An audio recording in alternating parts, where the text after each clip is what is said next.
3月10日，澳洲華人商會喺悉尼喜滿庭 Marcus Chinese Restaurant 成功舉辦咗新年聯誼活動，吸引咗眾多會員同嘉賓參加。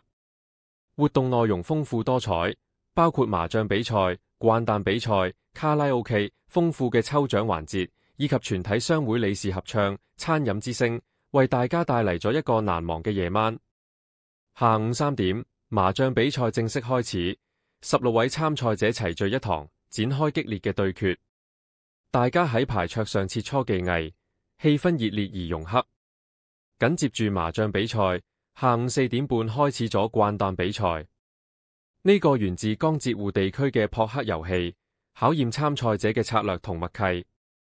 大家積極參與，現場笑聲不斷，氣氛輕鬆愉快。晚上6點，晚宴正式開始。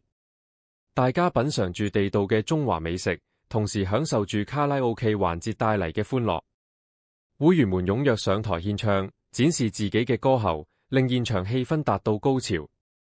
晚宴期間，全體商會理事特別上台合唱咗餐飲之聲，以此表達對餐飲業界嘅熱愛同期盼。呢首歌讚頌咗餐飲從業者嘅辛勤付出，激勵大家共同努力，推動行業發展。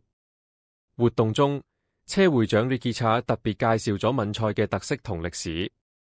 閩菜作為中國8大菜系之一，源自福建，8位頂級名廚將於5月親臨澳洲，為大家獻藝，帶嚟原汁原味嘅閩菜盛宴。